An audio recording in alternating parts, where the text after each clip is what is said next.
Small makaita chumlai Semala wafti umai Kemandena jalan namsai Small makaita chumlai Semala wafti umai Alan faranga matsin feed na zov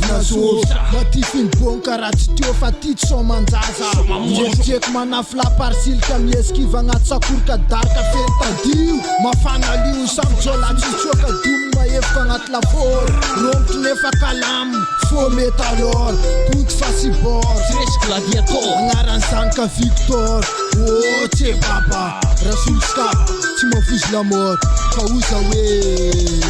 Kemandena jalan namsai Small makaita chumlai Semala wafti umai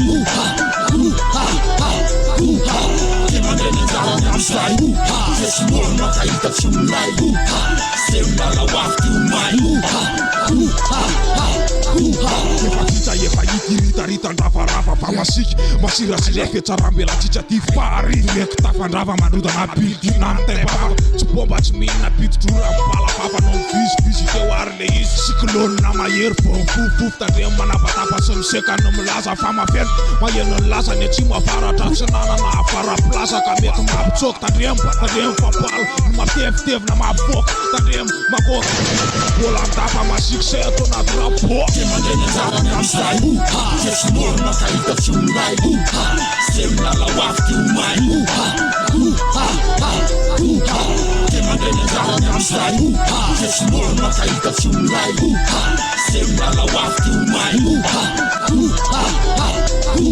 Manetiala motro fama Campo be masika mainty be afrikana Tosa mety afana Politik ty fa tonga no tamma Kely vovokaina na kerehina sosana Mahita amin'ny famandeha volo moka tsy akijanona Manakitra zombi de mampitsoka kanibala Vorefotsy mibalarora miana any orala Fianariko manisa bordora ferakama Izany MC masamy tiro tamay Kely midelira tokony inananto Tadaboka zahora mbola tsy hita lanitra Nao atsaiko kesay Kemandena jalan namsai Small makaita chumlai Semala wafti umai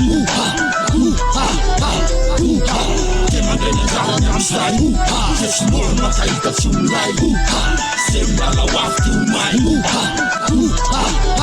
On vient tout raser, peu importe si t'es riche ou pauvre. Danger imminent, attends-toi à vivre dans une épave. Et ceux qui peuvent vivre se cacher le plus lent possible. Mais ils nous rendent pas loin, car m'éviter c'est impossible. Ils en beau dire que j'arrive comme un simple orage. Vous êtes courageux mes petits, mais je suis pas un mirage. Je suis le mirateur des cieux, je fais masser les mers. Je suis cet ouragan qui va t'emmener très loin de la terre.